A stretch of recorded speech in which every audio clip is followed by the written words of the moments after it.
ஒரு முறை ஆசிரமத்தில் உள்ள சீடர்களுக்கு துறவி பாடம் எடுத்துட்டு இருந்தாராம். அப்ப துறவி தன்னுடைய சீடர்கள் கிட்ட ஒரு கேள்வியை கேட்டாராம். உலகத்திலேயே வலிமை மிக்கவர் யார் அப்படின்னு. தன்னை விட பலசாலிகளோட போரிட்டு வெல்பவன் வலிமை மிக்கவன் அப்படின்னு ஒரு சீடன் சொன்னானா. இன்னொரு சீடனோ மல்யுத்தம், வில்வித்தை, வால் பயிற்சி இது எல்லாம் தெரிஞ்சிருந்தவன், அதில் கற்று தேர்ந்தவன் தான் மிகவும் வலிமை மிக்கவன் அப்படின்னு சொன்னானா. வேற ஒரு சீடனோ புலி, சிங்கம் போன்ற கொடிய விலங்குகளை தனியாளா நின்று வேட்டையாடுறவன் ரொம்ப வலிமை மிக்கவன் அப்படின்னு சொன்னானா.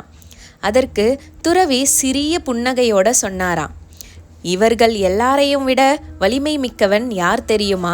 கோபம் வரும் வேளையில எவன் ஒருவன் தன்னையே அடக்கி ஆள்றானோ அவன்தான் உலகத்திலேயே வலிமை மிக்க மனிதன் அப்படின்னு சொன்னாராம் குரு. சீடர்கள் மனம் தெளிந்தார்களாம்.